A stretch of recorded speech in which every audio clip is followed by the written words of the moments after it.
Bonjour à tous. Bonjour. Si je vous dis Carambar, Créma, Poulain, Ouais. Lutti, Malabar, c'est des marques qui résonnent en fait dans notre enfance, avec lesquelles on a grandi. Et dans ce thème de Smart Reboot aujourd'hui, moi je suis extrêmement content. On a eu des belles campagnes l'année dernière sur Snapchat, mais je suis particulièrement content de partager la scène avec toi, Thierry, ce matin, qui a porté cette entreprise entrepreneuriale d'aller reprendre ces marques patrimoniales avec lesquelles on a grandi et de les remettre au goût du jour. Alors c'est un enjeu important de redonner de la pertinence à des marques qui ont parfois un peu perdu de leur histoire. Qu'est-ce que tu peux nous en dire un peu? Est-ce que tu peux nous expliquer un peu comment ça s'est passé? Alors, en fait, c'est marrant parce que quand je me remettais dans cette conférence et le thème du Smart Reboot, je me disais que finalement, le Smart Reboot, c'est une bonne définition du projet de Carambar & Co, qui est de transformer, moderniser des marques qui sont iconiques, légendaires, appelons-les comme on veut. Elles existent depuis 50 ou 80 ans, elles sont connues de tout le monde. Il faut les moderniser, leur donner un sacré coup de jeune. Elles ont été carrément oubliées ces dernières années. Et puis en même temps, il faut qu'elles restent très très fidèles à leur ADN. Alors Carambar, c'est l'exemple typique. C'est une marque qui a 65 ans d'existence. Tout le monde, je pense, la connaît. Probablement une bonne partie d'entre vous l'ont consommée à un moment donné de leur vie. Tout le monde connaît aussi la blague, j'imagine, les blagues Carambar. Le concept de la blague a été inventé il y a 50 ans.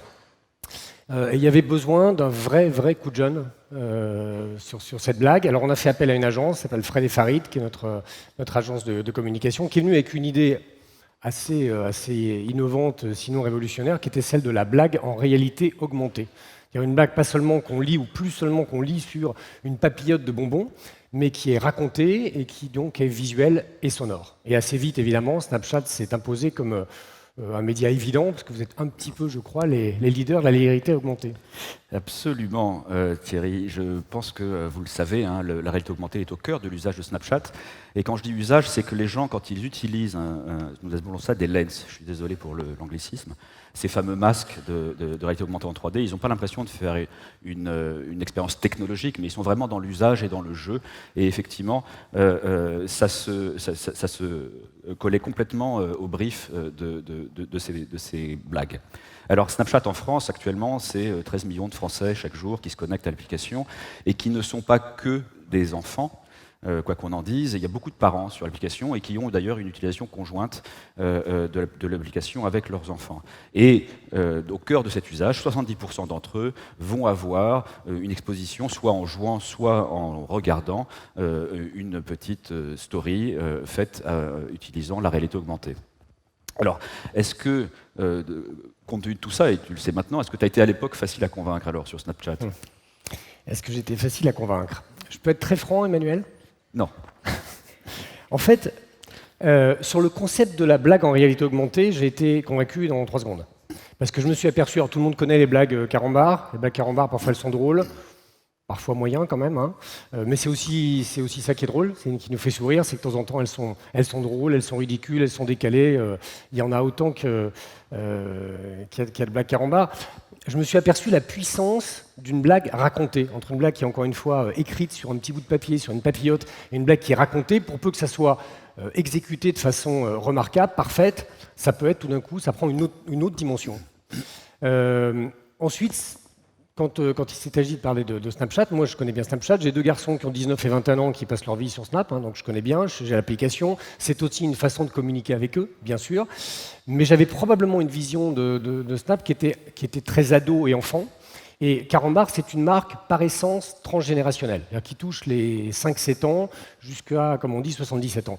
Donc j'avais besoin d'avoir une cible extrêmement large, et c'est en discutant avec toi, tes équipes, en voyant les statistiques, en voyant la réalité de ce qu'est Snapchat aujourd'hui, que j'ai compris que c'était le bon média. Effectivement, Snapchat est par nature transgénérationnel. On a beaucoup de parents qui jouent avec leurs enfants.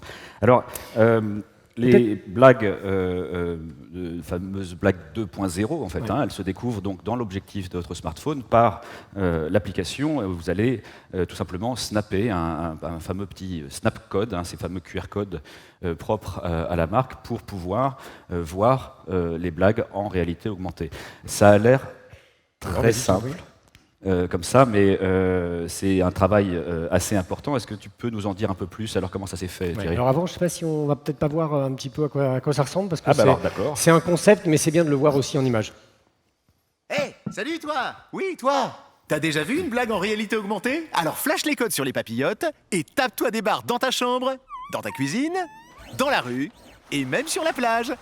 Découvre 50 blagues en réalité augmentée dans les paquets 40 bars. Alors, concrètement, une blague, ça ressemble à quoi en fait, hein? Donc là, pour revenir sur ce que disait Brice Rocher tout à l'heure, on va rester sur les fondamentaux, hein, donc, qui est effectivement l'humour de la blague carambar, qui est, comme tu l'as dit, variable. Et on va regarder concrètement à quoi ça ressemble. Est-ce que vous savez ce que disent les éboueurs à la Saint-Valentin? Ma chérie, d'où est la poubelle du quartier? Voilà, normalement, vous devez rire, s'il vous plaît. Ça tourne? Ça nous aiderait un peu. Alors, c'est l'histoire d'un train qui arrive à l'heure et... Non, je rigole. Merci. Merci beaucoup.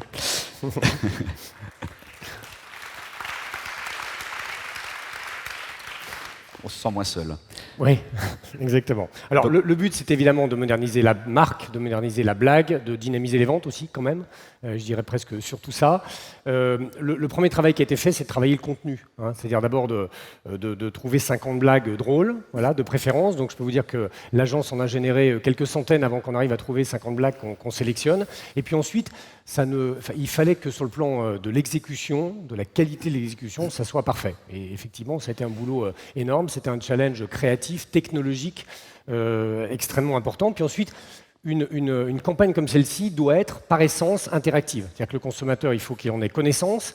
Il y a effectivement eu un certain nombre de millions, on verra après quelques chiffres, de millions de paquets et de bonbons qui ont été imprimés avec des flashcodes. Il faut que la campagne soit connue, comprise, et puis qu'on incite le consommateur, hein, à flasher et à rentrer dans cette campagne. Voilà. Donc du coup, notre deuxième agence, KR Wavemaker, nous a proposé une campagne de communication avec effectivement SnapAds pour faire connaître cette campagne. Alors je dois vous préciser que pour Snapchat, c'était un défi technologique, puisque ce que vous voyez là, c'est un record du monde. Jamais auparavant, avant Caramba, on l'avait effectivement rassuré sur la faisabilité de tout ça. Nous-mêmes, on l'a découvert en le faisant, je peux te l'avouer maintenant, Thierry. Donc on a créé effectivement 50 lens différentes pour une seule campagne, et c'est une première dans le monde, on n'avait jamais fait ça auparavant, de travailler à cette ampleur. Et on a hébergé donc ces fameux petits snapcodes que vous voyez ici sur une papillote, sur 900 millions de carambars. Là encore, l'ampleur de cette campagne est sans précédent pour notre plateforme.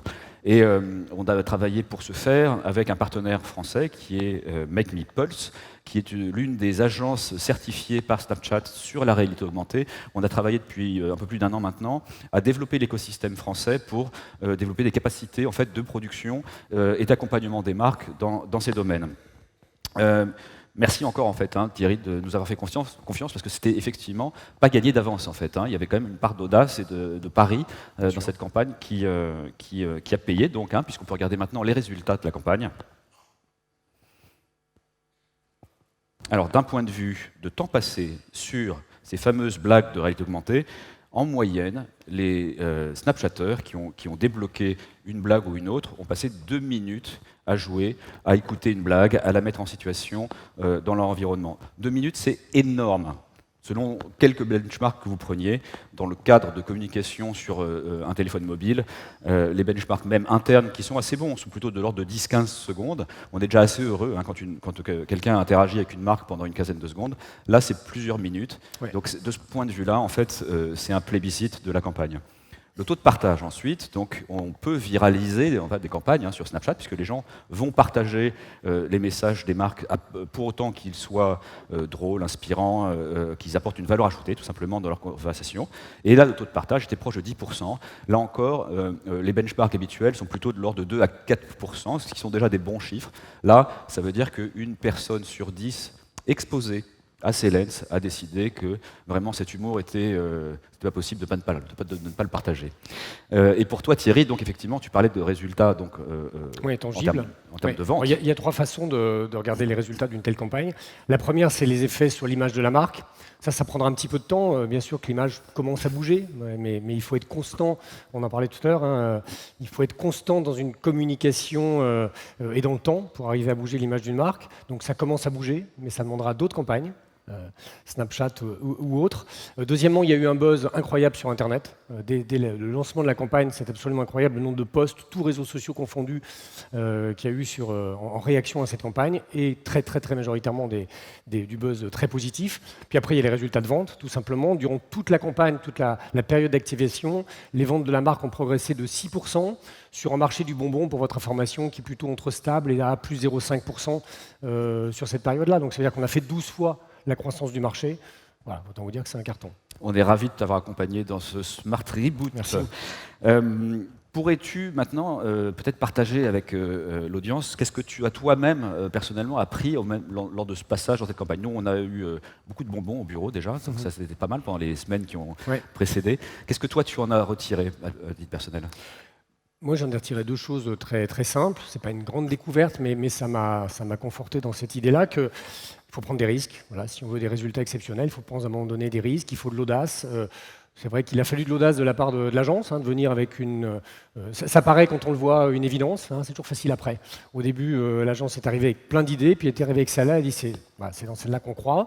Il y a eu de l'audace de la part de mes équipes d'y croire et de nous tous, de vous également, parce que tu l'as dit, il y a eu quand même beaucoup de challenges créatifs, technologiques. Tu as dit que c'était une première mondiale, donc j'imagine que vous ne pouviez pas vous planter, et qu'au moment où on dit oui, tous ensemble, collectivement, faut y aller. Donc l'audace, ça paye, prendre des risques, ça paye. De temps en temps, on se plante, il faut l'accepter, c'est le corollaire de la prise de risque. Et puis après, on s'est aussi beaucoup amusé tous ensemble à le faire. C'est pour moi pas un détail. C'est-à-dire qu'une des valeurs qu'on porte, nous, chez Carambar, quand on vend du bonbon et du chocolat, c'est pour nous une évidence, mais c'est de prendre du plaisir dans ce qu'on fait tous les jours. On a une valeur qu'on écrit sur les murs qui est être sérieux sans se prendre au sérieux. En fin de campagne, honnêtement, tous ensemble, parce que c'est des agences, c'est les équipes, c'est tes équipes, Emmanuel, et les miennes. On a plutôt pris beaucoup de plaisir, et voilà, on a beaucoup travaillé aussi, mais on a pris du plaisir à le faire, et c'est bien quand on est récompensé. Écoute, je te remercie. On est vraiment, effectivement, extrêmement heureux et honoré d'avoir été ton partenaire sur cette campagne d'ampleur. Et effectivement, vous l'avez peut-être entendu, on a présenté Snapchat il y a quelques années comme une caméra company. C'est un peu cryptique comme manière de se présenter, mais ce que ça veut dire, c'est qu'on pense que la caméra aujourd'hui est au cœur des usages de nos publics, que c'est devenu, comme l'avait dit un de nos clients, le nouveau clavier en fait. C'est un point d'entrée sur le monde et beaucoup de gens utilisent en permanence la caméra de leur smartphone et souvent en utilisant Snapchat comme appareil photo, tout simplement, un outil de capture du monde. Et donc la réalité augmentée, dans la mesure où nous ouvrons notre application sur la caméra, c'est un outil qui a un reach absolument incroyable sur la caméra et qui est au cœur des usages. Et d'ailleurs, j'engage beaucoup de marques à se saisir de cet outil qui est aujourd'hui encore, on le voit, assez naissant dans ses usages et qui demande des prises de risques, des prises de paris de la part des marques pour pouvoir atteindre leurs objectifs. Quand on le fait correctement, quand on met dessus les moyens, et bien en fait cette audace paye. Voilà, donc merci encore Thierry. Et effectivement, on peut être efficace, on peut être sérieux tout en étant léger, etc. Exactement. Bon, pour finir, on se regarde une petite pour la route quand même. Vous êtes d'accord, non? C'est pour ça que vous êtes venus, non? Tiens, je me demandais un truc. Vous avez déjà vu une tomate chanter? Non? Personne? Eh ben moi, j'ai déjà vu une carotte râpée.